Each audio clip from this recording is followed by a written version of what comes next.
Thank you everyone for joining us today. I very much appreciate Dr. Ryan for this invitation to be able to share with you all. I'm going to start sharing my screen here in a second, but I want to give you a heads up that there are going to be a couple of interactive portions to this where I've set up a poll everywhere. So you'll see the instructions to get to that when we get to that point in the presentation. So I encourage you to give responses to the prompts, question prompts that I'll have, and we'll be using that, weaving that through our conversation before we do question and answer. I've been given instructions to have a hard stop by 12:45, so that we do have about 15 minutes for questions and discussion. So I'm going to try to stick to that. Okay. All right. Let's rock and roll.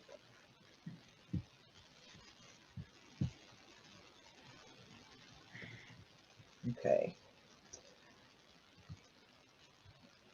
So as I title the talk today, Hauntings, the Afterlife of Segregation on Campus, I'm drawing for this presentation on scholarship that I've done, historical research of Black collegians who attended a set of liberal arts institutions, historically white liberal arts institutions at the mid-20th century. I'll say a little bit more about that in a minute. But I want to first talk about why I am talking about the afterlife of slavery and where that comes from. So this is drawing on the work of Saidiya Hartman in her book, Lose Your Mother, A Journey Along the Atlantic Slave Route. Was published in 2007. And there's a piece here that I want to read out. And I'm going to start a little bit in the second sentence of the quote. If slavery persists as an issue in the political life of Black America, it is not because of an antiquarian obsession with bygone days or the burden of a too long memory, but because Black lives are still imperiled and devalued by a racial calculus and a political arithmetic that were entrenched centuries ago. This is the afterlife of slavery. Skewed life chances, limited access to health and education, premature death, incarceration, and impoverishment. I too am the afterlife of slavery. That's right at the beginning of her text. And that's what's informing my thinking as I talk with you this afternoon. So, okay, here's our first moment of opportunity to participate. There's the poll everywhere. How to get to it is there on the screen. So you can either type in, open up another browser window and type in poev.com/DL Stewart 693, or you can text to DL Stewart 693 at the number 37607. So if you put 37607 in as the number you're texting to and then put DL Stewart 693 in the body of your text, you'll be able to get to the poll everywhere. The question prompt then is, what do you think of when you hear the word segregation? I'm going to give you about 30 seconds to be able to put your responses in, and then I am going to show that screen so you can see the response. It'll come out as a word cloud.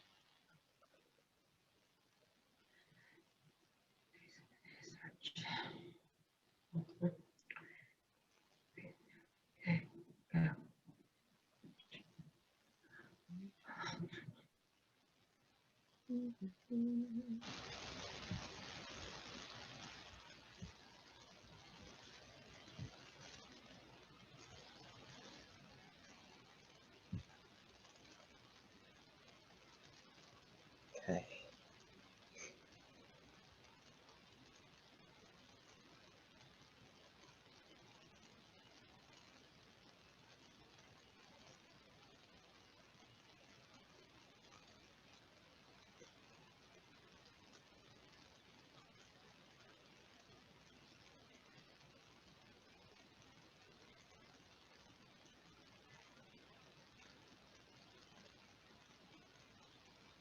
Okay. So as we look at what we have here in front of us in this word cloud, right? The dominant phrase I see, so those of you, if you're not familiar with how word clouds work, the text, the font size is largest for words that were input the most often. So separation is in the biggest font size because many of you apparently wrote separation as part of your answers. And I see separate there as well. So this dominant idea of separation, right? I see also in here hardships. I see oppression. I see inequities. I see a discussion of inequalities, right? And that segregation is systematic, right? It's not about interpersonal relationships. It's a systematic structure, okay? That engage in that that's how life was operationalized, right? It was through separation and segregation as a system of separation. I see here school and K-12, right? Which is really compelling because we know that segregation absolutely did happen within K-12, the K-12 educational system. However, segregation was not just about education, right? Segregation happened throughout the lives of people, and not just in the South, but also took place in the North and in the West as well. Um, and so every aspect of public life was impacted by Jim Crow, and I see that also here in the word cloud in a couple places. And so from public water fountains to going to see the movies, to going to a pool to swim, um, everything, church, everything, right, was dominated by segregation. And it also happened within higher education as well, which is something I don't see here right yet, which is in that, and housing, as I see also in there. It's compelling that historical is in this as well, right? And so oftentimes we think of segregation as something that happened before and in the past.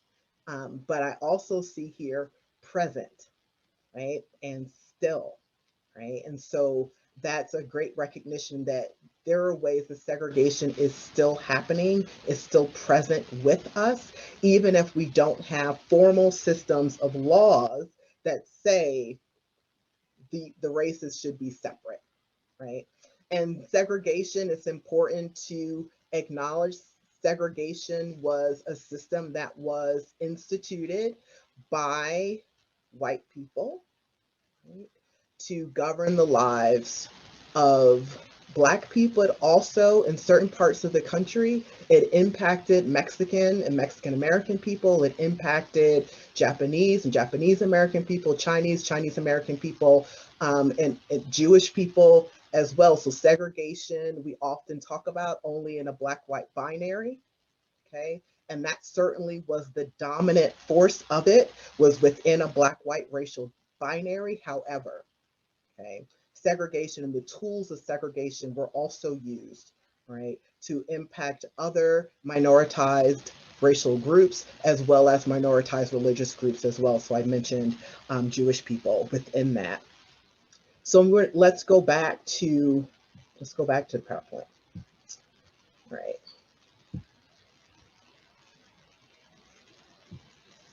Okay, so we've talked about what do we hear what do we think of when we hear the word segregation? So segregation in itself, right, we can think of as an afterlife of slavery, right? Segregation grew out of what I'm calling the distant intimacy of the slave plantation, right? Where the enslaved and their enslavers were in constant contact, but also constantly separated in a way. There was, you might think of as a veil between those who were enslaved and those who were enslaving, okay?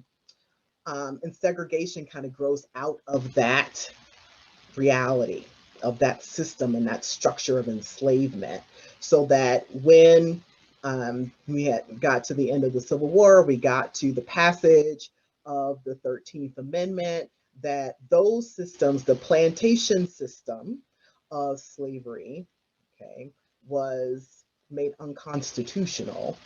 There was still a desire, right, by white people, and particularly white people in power, so dominant class, social classes, economic classes of white people, to still maintain that social separation, that social segregation.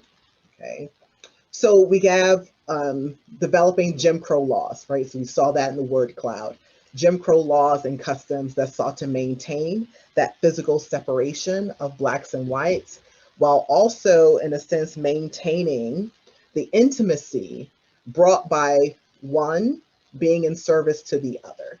Okay, so those formerly enslaved, right, being still in service to those who formerly enslaved them, right? So in this way, segregation itself, like I said before, is an afterlife of slavery. So as we think about this, and we often say that, we talk about segregation in the past. So let's talk about a quick history of segregation in the school context, right? And so we can start with the K-12 context here. There were anti-literacy laws, right, that prohibited Black people from learning to read and write, that go back as far as 1740. In South Carolina, the first anti-literacy laws were instituted in South Carolina when it was still a colony, right? So we're talking about these anti-literacy laws, the restriction of education for Black people, going back from before the United States was actually a formal country into the colonial era. Okay. After slavery, Black children were still not allowed to attend school with white children, and this was legal and constitutional right up until 1954. Okay. We can jump back from 1954 and think about at the end of the 1800s, 1898, the Plessy versus Ferguson decision that was about railroad cars, okay, but was used to justify and continue the racial segregation in schools, okay, and other aspects of public life where separate was said to be equal, right? Separate but equal. 1954, the Supreme Court unanimously said, no, separate cannot be equal, okay? And then striking down the constitutionality, right, of segregated educational spaces. However, that unanimous decision in 1954 did not end school segregation, and several court cases followed, going into even the 1980s, right? That were contesting vestiges of segregation that still existed in K-12 schools, okay? We here then get to busing, right? And so I see a number of faculty and administrators also here with us in the space who know this history, right? And perhaps remember these, the protests, right? White protests against desegregation by means of busing, right? So busing was a system that used school buses, right, to transport, generally in one direction, Black and other students of color from within generally urban cities out to predominantly white schools, right? Sometimes that were in the suburbs, not just the predominantly white schools in the cities. And so you had white parents and white families who protested against that, did not want that for their children. And like I said, the burden was one way, right? So you almost never saw white students being bused into predominantly Black and Latinx schools, right? You only saw it going from one direction to the other. And in the midst of this, white families were fleeing the cities to the suburbs, right, where they could maintain a public schools that were predominantly white, right, and used all kinds of vestiges of housing segregation and discrimination to be able to make that possible. Okay, and so when we think about the present day, right, and so in that word cloud we saw still and present, because when we think about school segregation, and we could expand that out as a reflection of housing segregation, is worse now than it was when these fights for desegregation first began. Okay. And that, like I said, is a reflection of a lot of different things, the ongoing and persistence of housing segregation being one of them, as well as public divestment in public schools at the K-12 level. All of these and multiple other factors have created a situation where schools are now even more segregated than they used to be. So, but again, segregation in education was not just about the K-12 system. So let's think about colleges and universities and go a quick highlight reel here. Historically white colleges and universities, so HWCUs. I'm using that language instead of predominantly white generally, pretty intentionally. Historically white colleges and universities. So when we think about the persistence of whiteness in institutional spaces, that has a historical structure to it, right? It's not just incidental that the institutions happen to be predominantly white, but rather we have colleges and universities that were instituted to be white spaces, okay? And so they are historically white, even as other people of color have been able to gain admission, right, to those institutions. The historical whiteness of the space maintains, okay, or remains.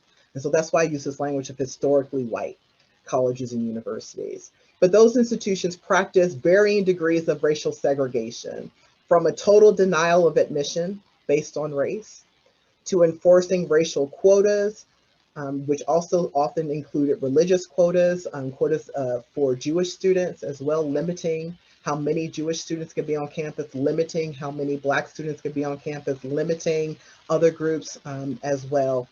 So enforcing racial quotas, barring Black students from living on campus, and barring Black students from joining certain organizations. So we saw this range of segregationist practices in historically white colleges and universities.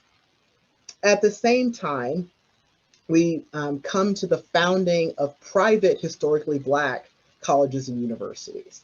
Okay, so the first of them being now what's called Lincoln University, which is in Pennsylvania, right? And so let's take a moment and note that Lincoln is in a northern state, okay, not in the South, right? Which demonstrates the segregation, and racial segregation was not just a Southern fact of life, okay, but it was broader than it happened across the nation, right? Not just in the South. So you have the founding of private HBCUs, okay, throughout, particularly east. Most of them are east of the Mississippi River, okay, and the majority of them are in the South, south of the Mason-Dixon line.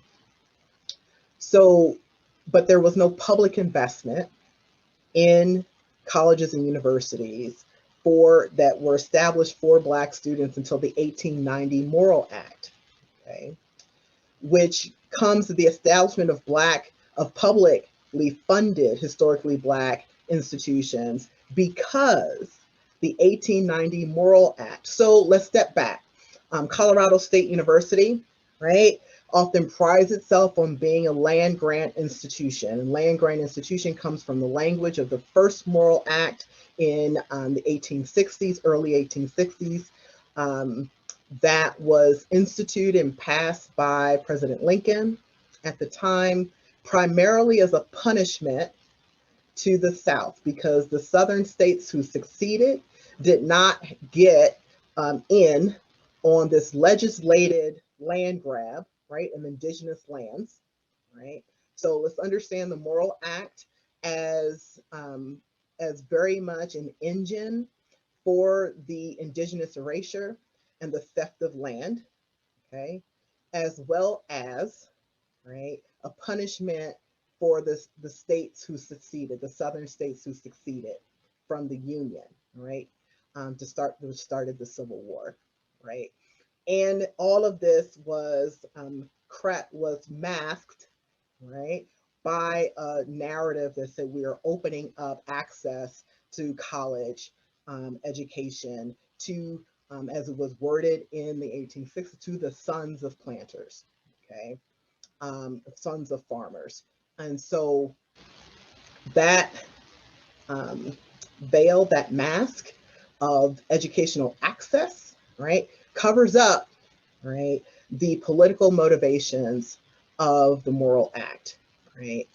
In 1890, so we come after the Civil War by a couple decades, past the Civil War, another Moral Act was passed. The 1890 Moral Act then was there as a sort of uh, let's allow the South to come back in, right, to the Union, become a full partner in this. And so the 1890 Moral Act furthered, right, that legislated land grab of indigenous lands, right, that was started in terms of this institution in 1862. Okay. There, of course, are a number of other ways that the federal government legislated the theft of indigenous lands. The Moral Act did so under the guise of being about establishing access or broadening access to higher education. Okay. So in the 1890 Moral Act, though, it said states could not get the funds, right, to support the establishment of land grant institutions unless they also established parallel institutions that would educate Black students. Okay, so the Moral Act says you can't get this money unless you also have a school for Black people. Now, in doing that, the Congress justified, right, and validated segregation. Okay, it did not push back against the South and say you can't do this unless you open up your institutions to be desegregated institutions. Didn't do that. Just said, well, if you're going to get this money, there also has to be a Black college in the state. Okay, so across the South, you have this dual system of publicly funded higher education. Okay, one institution that is historically white, another institution that was developed and created to be historically Black. Okay, so then we have now this much larger population of institutions that are specifically dedicated to the education of Black students. Okay, not exclusively educating Black students. So historically Black institutions did not practice racial segregation, okay, in admission, right? But rather are the result of a speaking back to, right? Pushing back on the exclusion, right, from education that white people enforced. So with the passage of the 1964 Civil Rights Act, particularly Title IV and Title VI within the Civil Rights Act, historically white colleges and universities had to end segregationist policies in admission and financial aid, or they would lose federal funding. Okay, so Title IV and Title VI, just like Title VII does,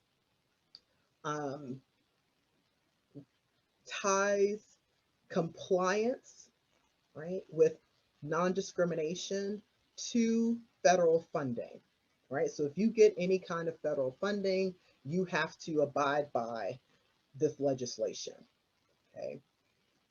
We've seen some institutions, there are not many who can afford to do this, but we've seen there are a couple of institutions who have rejected all kinds, any and all types of federal funding so that they can maintain, okay? Discriminatory policies, right? But back to segregation in colleges and universities. After the 1964 Civil Rights Act was passed, the enrollment of Black students and other students of color began to skyrocket, okay? Such that today, Black students mostly attend historically white colleges and universities. It's a complete flip from before 1964, okay, where the majority of Black students who went to college were going to historically Black institutions. Now, the majority of Black students who are going to college are attending historically white colleges and universities, right? And that shift was instigated by the passage of the 1964 Civil Rights Act. Institutions that were historically white now had a burden to prove that they were not practicing discrimination in admission and financial aid. Okay, and so began these efforts to deliberately seek out to recruit many of the institutions to recruit, right, Black students and other students of color. Okay, so let's talk about for a minute, introduce my research, studying Black collegians across history. So I was a researcher in the 21st century. I started this project in 2010, 2011, where I was studying the events and people and places in the mid 20th century. Okay, so my research looked at 1945 to 1965. I had 68 oral history participants who, by the time I talked to them, were in their 70s to 90s, recounting and interpreting their experiences from when they were in their 20s, okay, late teens and 20s. Some of those individuals have passed away since I had a chance to talk with them. Right? So researching across 20 years, 92 individuals. So you might ask how we get from 68 to 92. Well, that's because I had with one of the institutions, Antioch College, 24 papers that were written by graduating seniors, Black students, about their experiences at Antioch, right? So those addition of those 24 papers, so it was 24 individuals, adds to the 68. So having discussion of personal experiences at these institutions from a total of 92 individuals. And as it says there, across 13 institutions.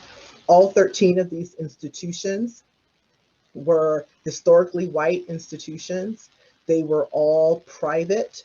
They were all liberal arts institutions and small liberal arts institutions. And they were all located generally in the Great Lakes region, okay? So did include all the states that border the Great Lakes, but Michigan, Ohio, one school that was in Western Pennsylvania, Indiana, and what am I missing? Yep. Michigan, Ohio, Pennsylvania, Indiana, okay, were where these 13 institutions were located.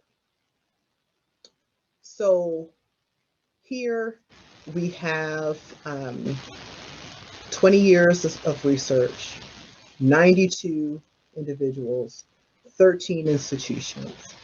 I looked at and reviewed yearbooks, newspapers, in addition to learning about either the written or oral testimony of actual Black students who attended these institutions. They were not all graduates of the institutions, okay, but they did spend at least a year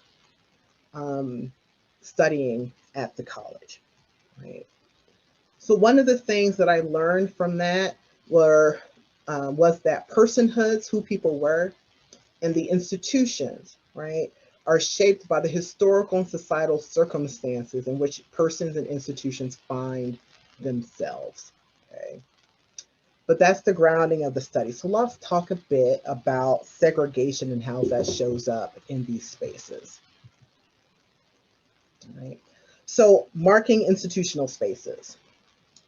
Minoritized students, so here I'm drawing lessons from that research, that minoritized students in spaces occupied by predominantly minoritized students are made hyper visible, but the homogeny, the sameness of dominant groups and spaces remains uninterrupted. Okay, so nobody is talking about the fact that there's a space, there's an organization that is all white students, but there's a conversation about organizations and spaces that are predominantly Black, Indigenous, and other people of color are occupying. Okay. So when we mark institutional spaces in this way, it neutralizes the explicit force of dominance that is being exerted. Okay. And minoritized students don't create these rhetorical practices, but they can be complicit in their enactments. So in my study, how this showed up, I would ask these former collegians what influenced their choice to attend a historically white institution, when at the time the majority of Black students who went to college went to historically Black institutions. So what had them choose, go opposite, right, in that decision? And then I also asked them, well, how much did they seek out engagement with other Black students who were on campus? Now, let me put a pause here and step to the side and say that in some of these institutions, the whole number of Black students who were attending in a given year may have only been 5 out of 1,000. Okay, let that sink in. 5 out of 1,000. So if we were to look at Colorado State University and what that would mean here in terms of Black students, we are sort of 30 times the number. Okay, so imagine 150 out of 30,000 Black students at CSU. That's how small of a number, right? 5 students out of maybe 1,000, maybe 20 students out of 1,500 may have been one of the highest. There were other institutions that actually had very robust enrollment of Black students for the time. Oberlin, and in comparison to other institutions, Oberlin College is an example of that, okay, which has a history of being founded on the principle of inclusion based on gender, particularly of cisgender women, as well as race, okay, particularly related to Black students. So Oberlin is sort of a unique case there in terms of the number of students that they have, but we're still talking about 20 or 25 students out of a total population of about 1,200. Okay, it's not a lot of people. So I asked the question, like I said, I asked the question, why choose a historically white institution and not a historically Black institution? And did you hang out, with other Black students on campus? What kind of relationships did you have with other Black students on campus? What I heard from many of the people that I had the chance to talk to were two answers generally to those questions. One, that, well, I went to a historically white institution because I knew it would teach me how to deal with white people who I would be working with, because these were students who saw a future of an integrated workplace. Even if it didn't exist at the time that they started college, they believed in a future that would have an integrated workspaces where they would be working alongside of white people and possibly even in supervisory roles over white people. Okay, something that did not exist at the time that they started college, but they saw a future, an integrated future. And so for them, they were like, wait a minute, I need to be prepared for that integrated future. And so I'm gonna go to a historically white institution so I learned how to deal with white people. Okay.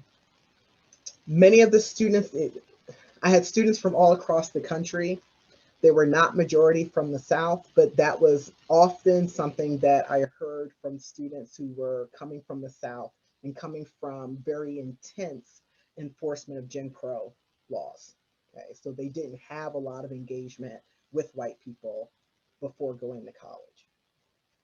The other answer I heard a lot of was, well, the whole reason I was going to a historically white institution was to learn how to engage with white people. So why would I spend time hanging out with only other Black students? Okay. And so this marking of spaces, Black spaces, were hyper visible. Okay. But there really wasn't any discussion of how homogenous white spaces on campus and white organizations were often, okay, by some students. There was conversation about that by others when we talked about fraternities and sororities, which I'll talk about in a moment. But generally, the whiteness of the institution was not called out, okay. But being around and spending time around other Black students was called out, okay. As I got further into with students who were later in that 20-year period, so students who were in college in the beginning in like 1960, 61, and into those who started in 1965, I heard a very different story. Right? Those were students who said, no, wait a minute, I'm in this predominantly white space. I need to find my people. Okay. So there was an interesting shift there. All right, I've got about 6 minutes left. So when we think about the politics of integration, right? These institutions, these 13 colleges, really relied on minoritized students who were willing to arrive as pioneers. And if we think about it in today's terms, and integration and how it is still functioning, the need for it is still functioning in segregated environments that have some level of segregation. And so we can think about either people who were going to be racial pioneers, people who are going to be transgender pioneers, pioneers in terms of disability, pioneers in terms of social class, that these institutions in my study relied on Black students who were willing to be pioneers, who were willing to be the first or one of 3 or one of 10, okay? Because sometimes an entering class may only have had 2 people, right? Or 3 people who were other Black students in their first year class, okay? And about over half of students who started did not finish, okay? So you may have started out with 3 or 5 Black students in your class and ended with only 2 of you still there, okay? So needing to relying on people who are willing to be pioneers, to be first, to be one of the only, okay? And so institutions needed to access and recruit academically capable and integrationist-minded minoritized students, okay? So again, that goes back to, as I talked about, students who were willing to not just be the first, but who were interested in being integrated and being engaged with white people, okay? But that burden of attempting integration was unevenly distributed across the student body. And it fell in greatest measure on minoritized students. In the particular instance of my study, it fell particularly on Black students, okay, for the burden of attempting integration. So I've talked about integration, I've talked about segregation. Let's unpack this a little bit. And segregation and desegregation and integration, right? I find that desegregation and integration are often used interchangeably, and they are not the same thing, right? And so this figure is adapted from article that I wrote in 2019, written under a former name. So if you were to look it up, you would see a name different than what I use currently, but it's still me. and in the American Educational Research Journal, where I developed a cubic model to try to visualize how segregation, desegregation, and integration worked on these campuses. Because there was not, to say an institution was segregated or desegregated or integrated was not accurate. These are not mutually, the environments were not mutually exclusive in that way. Okay.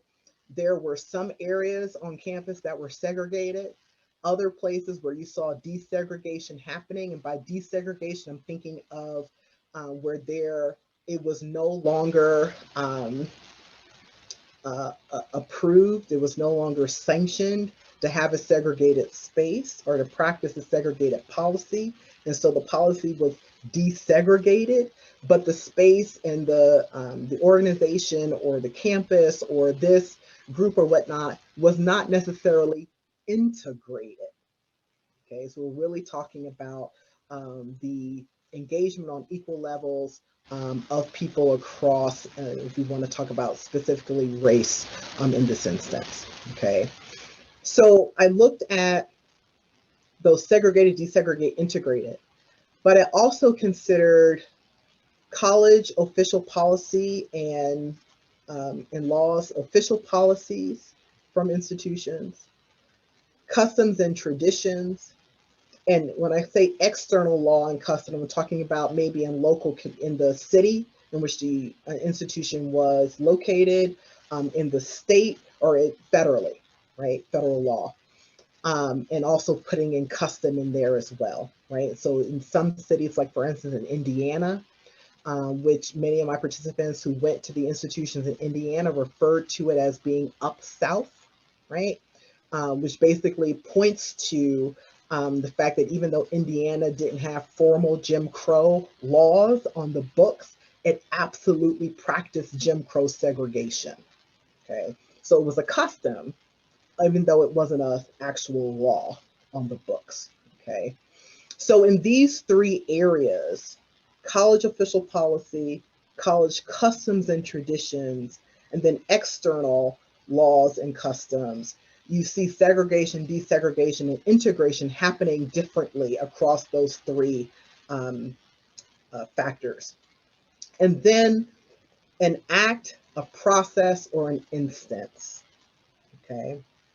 So an act, right? So an act of desegregation, for example, could be removing, right, any kind of racial consideration in an admission decision, right? So we're not going to practice racial quotas, perhaps as an example. That's an act of desegregation. We've pulled that out of the policy, right?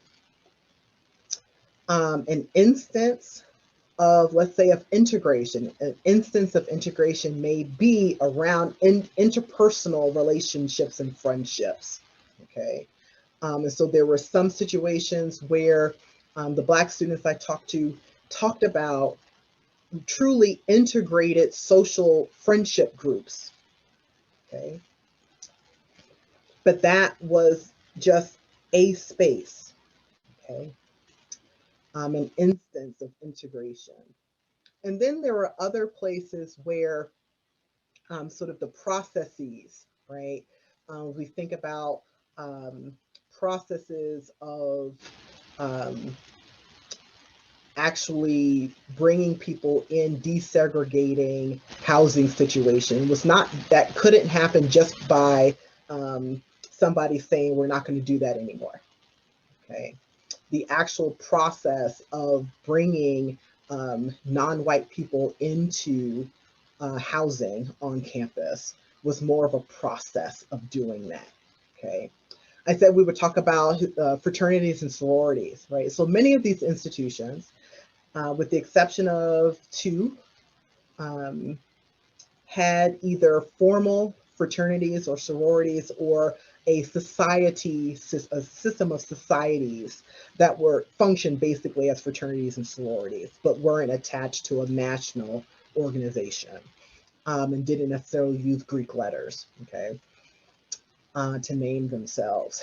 And these organizations were held to be historically white, okay, where there were formal rules set by the national organizations and enforced in the local chapters that did not include people of color, did not include often Jewish students, okay, did not include students from other countries, right, that were qualified, eligible to be initiated into those organizations. Okay. So we have that act, right? Most of these institutions that had these organizations, those organizations dominated the social life of the institution. Okay.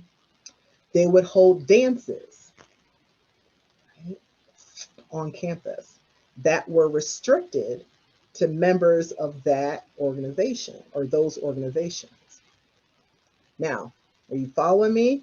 If you were, let's say, a Black student who couldn't be a member of that organization and that organization threw a dance on campus, you couldn't go to the dance on campus. That was billed as a general social event, but you were excluded from that event. Okay. And so we've got segregation happening in what is supposedly a desegregated campus, right?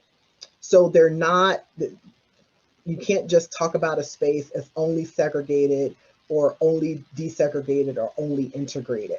Oftentimes, all three of these things were happening in the same institution across different points in time. So we're going to do another, oops, I'm over time. So the afterlife of segregation on campus. I have some examples here, but I want you to think about, if we go back to that quote from Hartman, what are some ways that you can see the afterlife of segregation on campus, okay? And what I'm going to do, I'm going to throw this up. I'm going to give us like 45 seconds to be able to look at this and give some responses. So the same, we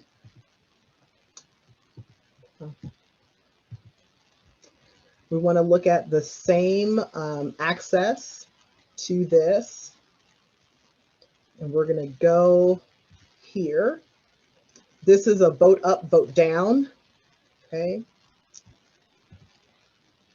And it is now ready for responses. How else does the afterlife of segregation show up on campus? And you can be specific to CSU or think of other institutions that you're aware of here, but take a moment, given what I've presented, given Hartman's quote that we started out with, how does the afterlife of segregation show up on campus?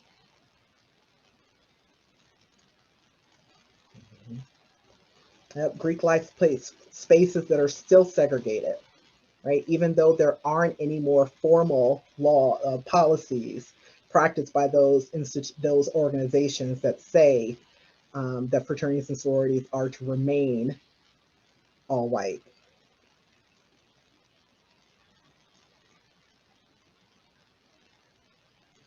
Mm-hmm.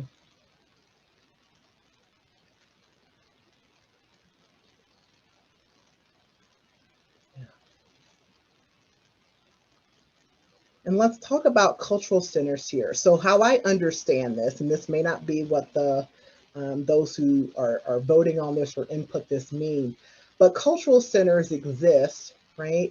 Because there is still a need for spaces where students of color, LGBT students, undocumented students can still be together and be safe and have who they are valued.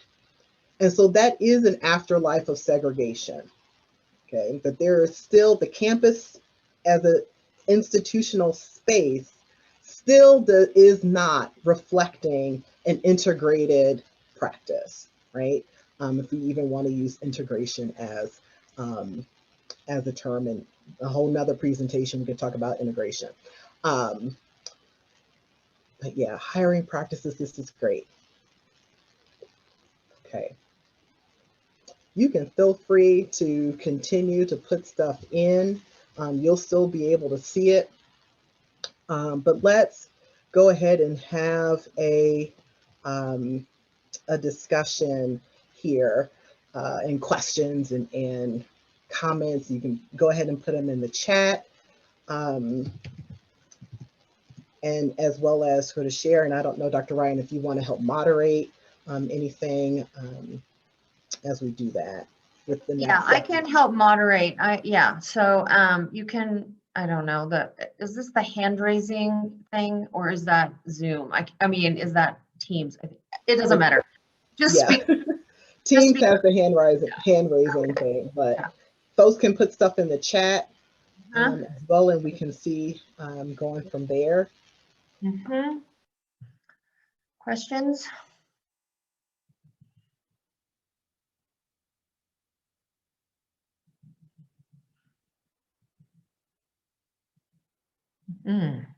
Silence.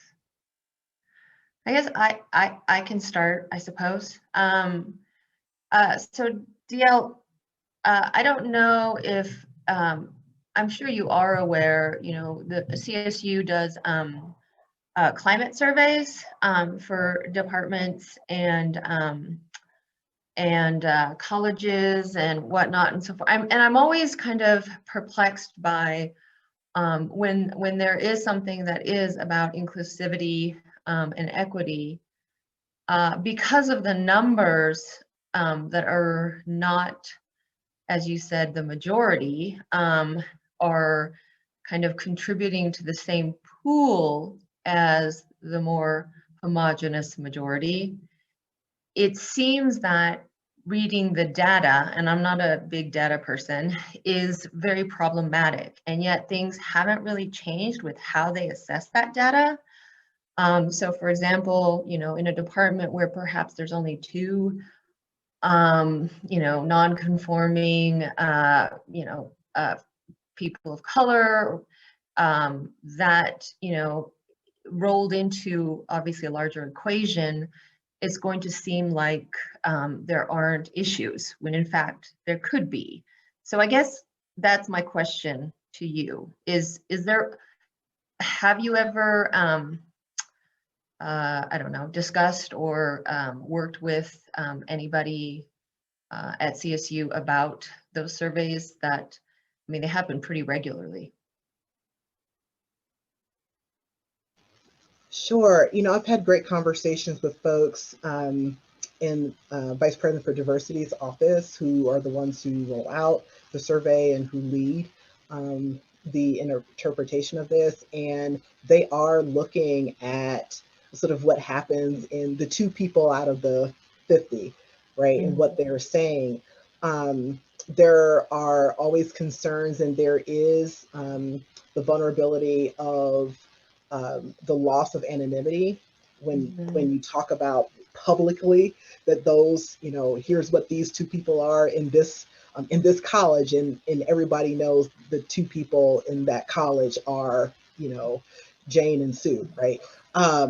So I think that that there are concerns that have been expressed there, but I know that there are conversations that are happening as people are looking at the data and talking with, you know, units and stuff on campus that, okay, we do need to pay attention to this, and awareness of paying attention to the,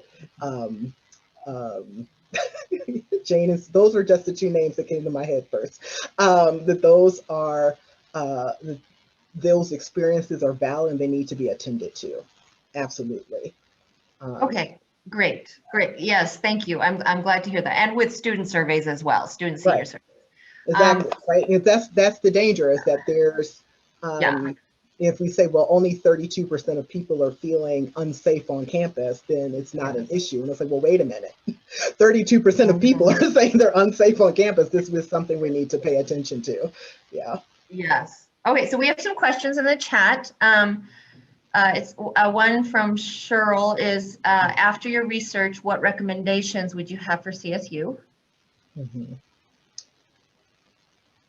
So I think I hesitate to talk about recommendations for CSU. This is just my 4th year here, and I'm not privy to all of the inner workings and interconnections and the things that happen behind the scenes. I think that from what I do know, it's important to pay attention to the fact that there are students, and so when you look at though what came up in that word cloud, that there is not just the word cloud, but the last poll everywhere, that people are recognizing, okay, wait a minute, here are spaces that are still the hauntings of segregation are still apparent, right? And so really taking into account, what does that mean, and asking the question, what does that mean, and what do we need to do about it, right? And really taking seriously what is those, perhaps minority voices, right, who are minoritized on campus, is very much is something that, encouraging to definitely pay attention to that, and keep paying attention to that, and listen to the people who are calling attention to it, right? Because that sometimes doesn't always happen. But the people who have been calling attention to it and have been calling it out don't always get heard and aren't listened to, right? There's another, I think we have time for one more. What is that? Okay. What do you see as differences between the experience or access of racially and religiously minoritized students? Sure. Unfortunately, this is a really quick answer. My research was specifically focused on Black students. So I noted times when I saw that there was exclusion. It was generally about Jewish students, were the targets of religious exclusion. I noted those times where I saw it happen, but that was not the focus of my study. And so I didn't pursue that any further in terms of what that experience would have looked like. So I didn't interview Jewish students because the focus of my study was on Black collegians. Okay, maybe just one. Oh, it's one. Let's just do one more real quick. Any particular surprise, this is from Louise, or insights from your research with respect to the afterlife of segregation? Oh, and I think Louise said later that she actually meant to say the afterlife of slavery. Oh, okay. Okay, good. Surprises and insights. So, so one of the things that I, in thinking about this now, so I didn't use the afterlife of slavery, Hartman's construct, as a lens when I was doing this study. But the idea, many of Black students who were able to attend these institutions, particularly if they were Black men, were athletes. On campus, they were student athletes, and they were recruited to the institution for that sport. So if you want to jump forward 60, 70 years now, and we're still seeing, right, that, and how is it an afterlife of slavery? Well, when we think about the ways that Black men were used for brute labor, right, and were exploited in the plantation economy for the fact that they perhaps could, lift more bales of cotton, that they could, run faster, that they could do all of these things, that when we think about in colleges and seeing Black men recruited to do sports and not necessarily to acquire an education, right, and the ways that is still happening, okay, yeah, there's a through line there, and I think about Black women who could not live on campus, and were excluded from living on campus, either because all of the housing on campus were for people in sororities, so women in sororities, and so therefore they couldn't, they had no place to live. or even if it was independent, independent residence hall. So for unaffiliated women, that Black students couldn't live in that space, Black women couldn't live in that space. And so having to be put off campus, away, right, in another area, that distance. So that's a segregation, but it also reflects the afterlife of slavery, the plantation, right, and where people could live, right, that there was a space separate and away from white people, from the enslavers. Okay, so yeah, absolutely, there are lots of ways that through line from slavery to, in as it shows up in segregation, and all the ways that segregation shows up, absolutely is there as well. Thanks for that, Louise. Great. Well, thank you so much, Dr. Stewart, and thank you everybody else for coming to this Thank you. amazing talk, and thank you all. And there will be a recording of this, so if you want one, I'm happy to send it to you. Have a great, is it the weekend? No, not yet, but have an almost there. We're almost there. Okay, thank you so much. Thank you.